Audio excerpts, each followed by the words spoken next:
I'm Dr. John Kruse, and today I'm going to be talking about people with ADHD don't need urine tox screens.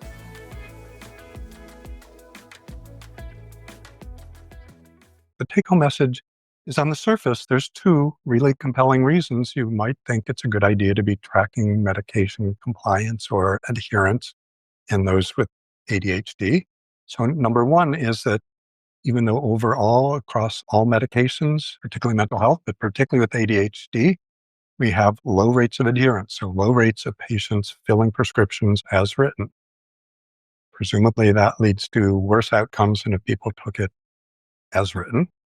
So again, we know that's high in ADHD, and we know stimulants themselves are high potential for abuse, and people with ADHD are more at risk of developing a substance abuse disorder than the general population is. So you'd think tracking, monitoring, ensuring compliance would be good things, and I would argue we have a whole range of levels of interventions and actions, ranging from education and improvement of the doctor-patient relationship, behavioral approaches, medication boxes, prescription drug registries in all states right now. Drug testing seem to be maybe the most objective and definitive ways to do it, but I would argue we have very little evidence that they actually help, and there's indications that these are not particularly helpful things to be doing as routine matter for people with ADHD. So in the old days, all we talked about was abuse or addiction or misusing or not following prescriptions. And then we brought in the term compliance, which was thought to be more neutral, was whether someone was compliant with the recommendations. I agree with the objections that compliance assumes the doctor is all-knowing and best, and the patient's role is to just follow or be compliant with what the doctor says, and if he doesn't, that's the problem. So increasingly, the term adherence is being used, which is, I think, more neutral than compliance. So adherence is just whether you are adhering or sticking to supposedly the mutually agreed upon plan for taking the medication. One of the problems with using the term adherence is it does have a slightly different meaning in some of the research already, and that is adherence means more narrowly whether you have continued in treatment overall. So non-adherence would mean you've just stopped taking medications, not today or this hour, taking it not as written, but you've stopped completely. So there's a bulk of research on adherence in treatment in ADHD, which is referring again people dropping out of treatment, not whether they are closely following the letter of each prescription. We do note that people with ADHD have high rates of substance abuse disorders. They're about double what is found in the general population. On the other hand, what we know, people with ADHD, if they are taking a prescription stimulant, their rate of substance abuse disorder tends to drop down close to or approximate the rates in the general population. Doesn't eradicate it, but there's a huge body of evidence that being impulsive, being inattentive are both risk factors for developing substance abuse disorders, and to the extent stimulants treat that, they lower overall someone's risk for developing a substance abuse disorder. Of all of our different classes of drugs, at least in this country and year after year, the CDC and the SAMHSA surveys show that stimulants are the class of medications with the highest rate of misuse/abuse. So about a third of people who are on prescription stimulants are not using them as directed routinely, at least in self-reports. Something like opioids, which we give a lot of attention to, and many more people are on opioids. But the rate of misuse, abuse among opioids as a percentage of people who are using, I believe 11 and 12% in most studies. Sedating medications, so things like benzodiazepines, which we know are addicting and tolerance forming, and those still have lower rates of misuse than the stimulant. So overall rates of any psychoactive medication, about 17% of people misuse, abuse, and close to double that for stimulants. So stimulants themselves have high rates of abuse. Government's own data suggests 75% or so of people who are misusing stimulants, their intention is to help with concentration, to help with focus, to help with productivity in school or in work.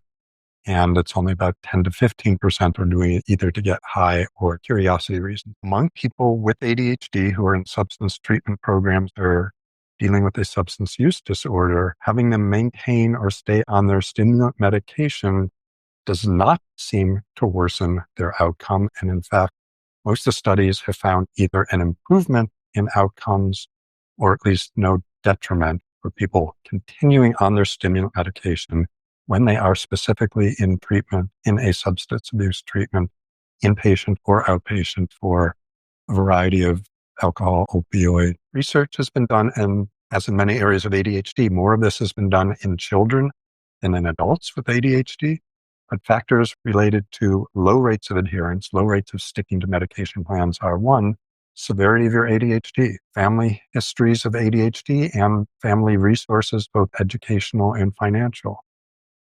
The more other problems you're dealing with, the less likely you are going to wind up being adherent to your medication plan, not just in ADHD, but across a broad range of physical health and mental health problems. A good relationship with the provider, with the one who's writing prescriptions, measure of having a good rate of adherence. Not the only factor, it's not perfect, but the stronger that alliance, the more likely patient is to stick to the plan that was come up with. Focus on adherence based on the assumption that adhering to the medication plan is a good thing and results in better outcomes. There's actually not huge amounts of data testing this, but there are some. So one is some of the studies looking at some of the horrible outcomes from ADHD, like car crashes and other serious accidents.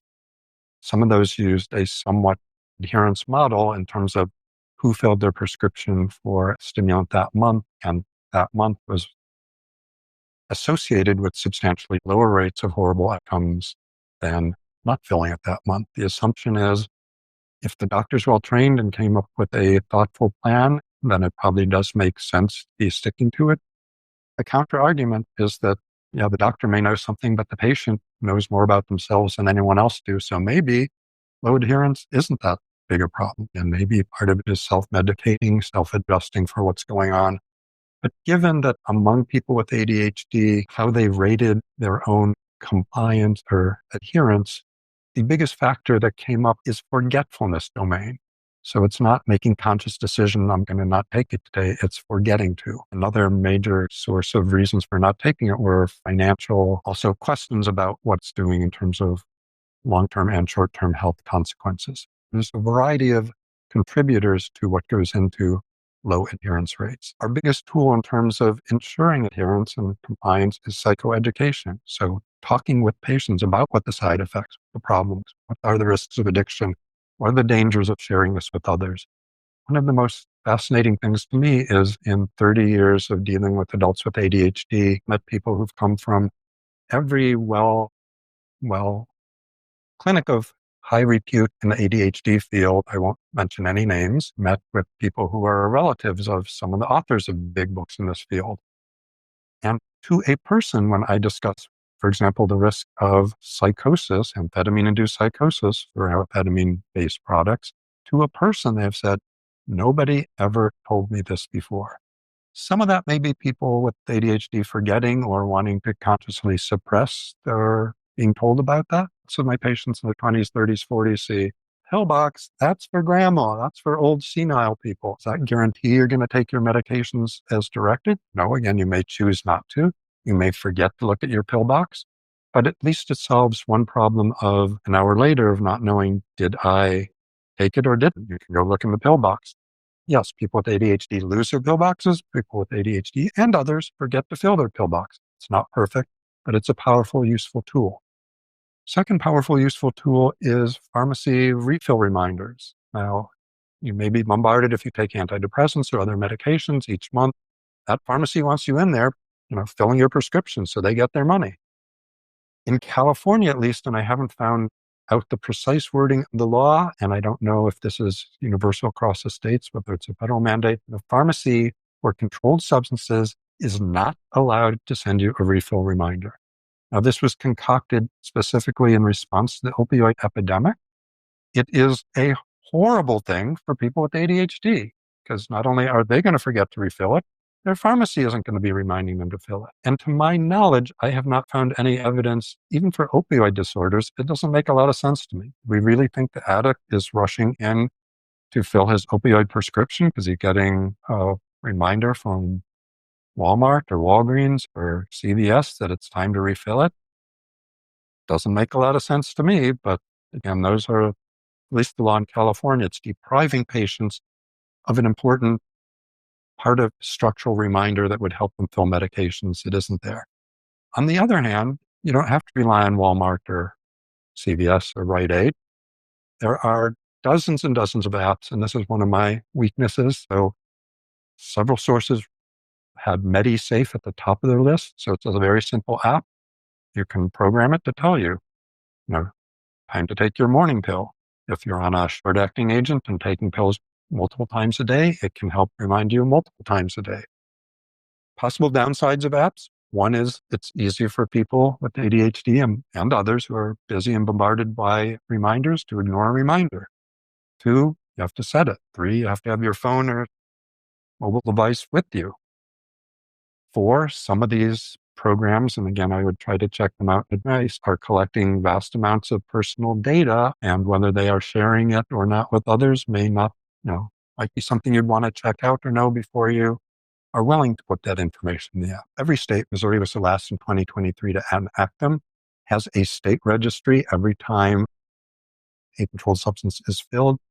The doctor is required to check that database. Pharmacy is required to check that database. I've had patients who use multiple names, got mobile prescriptions from multiple doctors.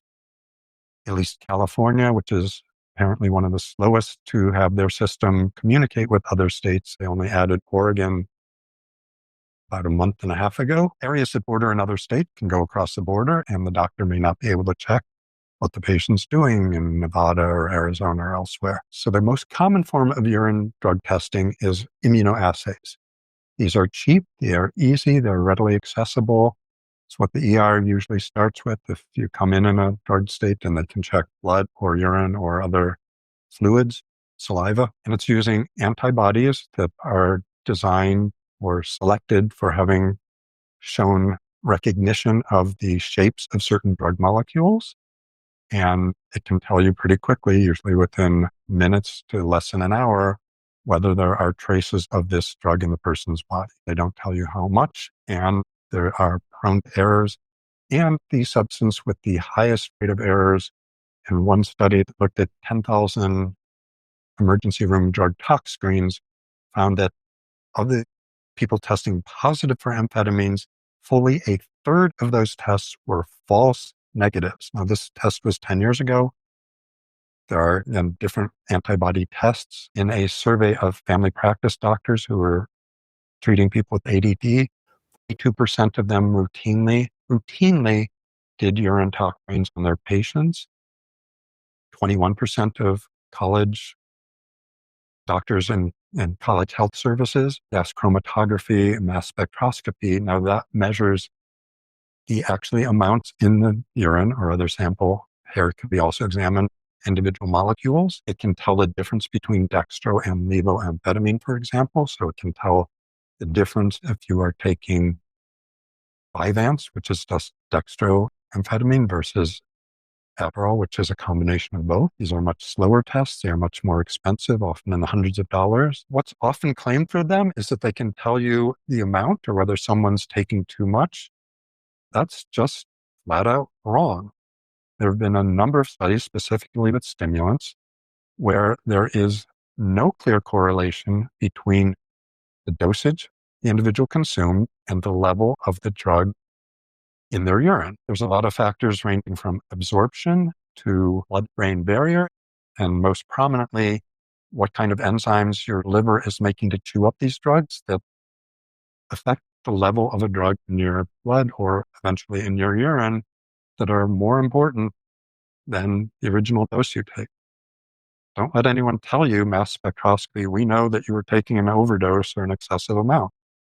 They can't. Now, if they did multiple studies and watched what you took, if you took 10 milligrams of Adderall and a certain time later had this level in your urine test, and you can calibrate for an individual, but nobody's doing that. If you're doing urine screening on a routine basis, that allows people to prepare for them in advance. It allows them to sneak in samples of maybe good urine. It allows them to alter their behavior a day or two before the test. And even random drug testing I'm not aware of any evidence that it actually measurably increases adherence to taking drugs, stimulants specifically, as directed, and I'm not aware of any evidence that it shows a strong deterrent effect for overall rates of substance abuse. So whether it's actually an effective measure is questionable. Heard lots of fellow doctors say, well, of course I want to do a drug screen because, again, we know there's lots of rates of substance abuse, and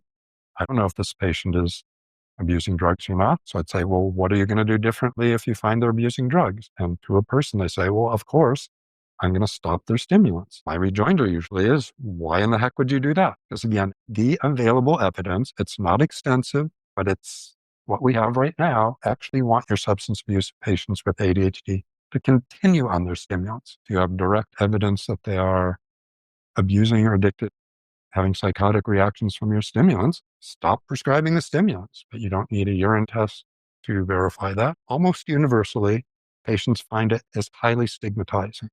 It's telling them, I don't trust you. I think you're a drug addict. Maybe there's some doctors who are more skilled than I and can frame it or pose it as that this is a general problem and part of it is a psychoeducational measure. But I think most patients who hear that are going to feel stigmatized. Two, it's undermining the doctor-patient relationship. And yet what we know is the strength of the alliance, the ability to trust and be open with each other, the ability to know you're getting good information, and the strongest helpers for adherence. They're undermining that by getting a urine tox screen. Three is that in some states and localities there are mandatory reporting. The New York Times recent article about women during pregnancy who had positive tox screens and then engaged in formal programs that they were ordered to engage in, and the horrible outcomes from other bureaucratic aspects of the system, ostensibly secured or private or locked into only a certain part of the database. Medical record systems get broken into. There's spillage, there's leakage, there's transmission. So to have substance abuse record in someone's chart, particularly when it may not even be true or accurate, doesn't tell you whether that was the first time, doesn't tell you whether it was someone gave them something at a party when all they thought they were doing was drinking non-alcoholic punch, doesn't tell them whether they're abusing a drug every day. If someone's passed out or wildly intoxicated and they're at the ER, yeah, you want to know what drugs are in their system at that moment. I have yet to hear a strong or compelling, or I would argue even rational argument for why we should be systematically doing urine tox screens on our ADHD patients.